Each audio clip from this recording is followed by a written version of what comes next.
The campfire popped, sending sparks up into the clear night sky, and I inhaled the smell of burning pine and damp earth. I leaned closer, letting the warmth chase away the chill creeping along my back. Shadows danced across the trees, flickering like tiny ghosts in the night. "All right," I said, lowering my voice so everyone had to lean in. "This one's not about me. It's about my mom. Back when she was a boarding student. Sweet looking now, sure, but back then, she was a mischief-making machine." And this, I paused to let the flames crackle, is how the Great Prank War began. The dormitory smelled like boiled cabbage and old polish, a combination that seemed to cling to every crack and crevice. Its long hallways swallowed light, especially at night when the electricity flickered or the bulbs went out completely. At times, you could stretch your hand in front of your face and not see it. The headmistress, Miss Larkspur, was terrifying. Gray hair in a tight bun, eyes that could freeze laughter in its tracks, and two permanent expressions, stern and even sterner. She ruled the dorm with a watchful, suffocating presence, walking the hallways each night with her hands gliding over walls like she was reading Braille, but where authority pressed, mischief thrived. Mom and her friends, Margaret, Clara, and a few others, were always plotting.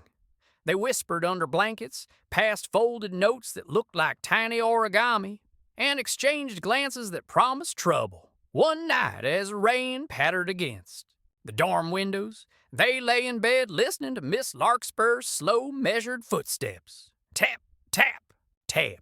Each step a drumbeat of fear and opportunity. "She always touches the wall," Clara whispered. "What if—" The wall touched back? Margaret's eyes sparkled. "Yes, that's it. Imagine her walking down the hall thinking she's untouchable, and bam! The wall hits back. Planning a prank wasn't simple. It had to be perfect. If they failed, detention or worse awaited them. They drew maps of the hallway on scraps of paper, noting every crack, every light switch, and the exact spot Miss Larkspur always steadied herself before unlocking her office. They timed her rounds, memorized the sequence of her shoes on the floorboards, and practiced quick retreats under their blankets so they'd make no sound. The key was the material. In an all-girls dormitory, there was no Brothers Polish to swipe. The girls found it in the cleaning supply closet tucked behind the laundry room, a small tin of black shoe polish, meant for floors or shoes, and largely ignored by staff. Margaret picked it up like a treasure, the metal tin cold in her hands, and they carefully smuggled it back to their room, hearts hammering. Night fell.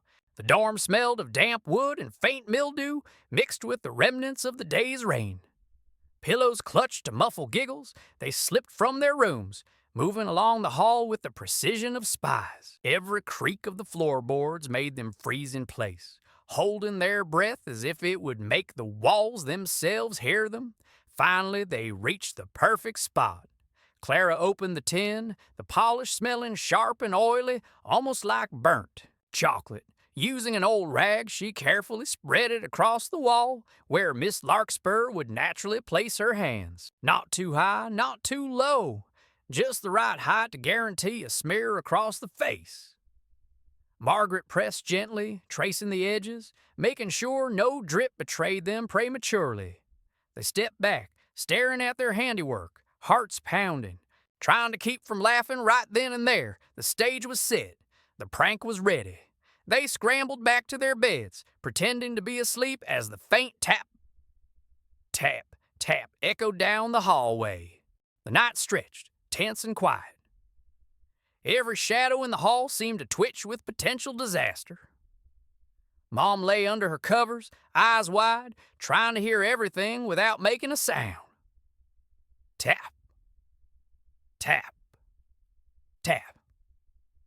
Miss Larkspur's hand glided over the wall, smooth and practiced. She paused at the polish patch, but instead of noticing it, she continued, guiding herself toward her office. And then it happened. Her face brushed against the polish. Thick black streaks transferred instantly across her forehead and cheeks. She turned the switch in her office and caught her reflection in the mirror. The scream that followed could have curdled milk.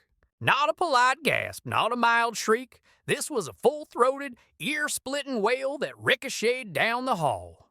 Doors swung open as girls stumbled out in pajamas, pretending to investigate. "What is it? What happened?" Whispers and frantic murmurs filled the dorm. Miss Larkspur stood frozen in the doorway, black streaks smeared across her face like a war mask. Her bun had loosened slightly, gray wisps sticking out. She raised a hand to touch her cheek and smeared the polish even. More. Her own attempts at cleaning only made her face darker and shinier, streaks running down to her neck. The girls nearly fell over laughing, but managed to keep their composure. Margaret shrieked mock horror. "Oh my goodness, Miss Larkspur, what happened?" Sputtering, Miss Larkspur wiped at her face again. Who dared to? The words trailed off as the black polish smeared across her hands, leaving dark fingerprints all over the office doorframe. It was chaos, pure and simple. And the girls? They were inside the chaos, holding back laughter like a dam about to burst. The next morning, breakfast was tense on the surface, but under the polite clinks of spoons there was a current of suppressed giggles. Miss Larkspur appeared, face scrubbed raw, but still faintly gray around the hairline. Her eyes swept the room, sharp and searching. Every so often a girl would glance at another, and a spark of shared amusement passed between them. Mom said it was the hardest thing she'd ever done, not to laugh out loud in the headmistress's face. But the real magic wasn't the prank itself. It was how it brought everyone together. Even the shyest girls had a secret they shared, the thrill of a perfectly executed plan. Of course, the prank didn't stop there. Once one landed, the floodgates were open. Salt in the sugar bowl, swapped laundry, little frogs in the bathtub. Each prank a tiny act of rebellion, and each laugh a small victory. Mom always said no punishment, no extra chores or detention could erase the joy of those nights spent whispering under blankets, hearts racing, planning the next strike. The great prank war was born that night, and its legacy lasted well beyond the dormitory walls. I leaned back by the fire, feeling the heat on my face, smelling the smoke and pine. "My mom still laughs about that night," I said. "Just a smear of polish, really, but it became more than a prank. It was a story of courage, creativity, and laughter, even in the strictest places." Sparks drifted up into the dark sky, and for a moment I could imagine all those girls whispering under blankets, trying not to laugh, hearts racing with mischief. And I smiled, because that was exactly the kind of story a campfire needed.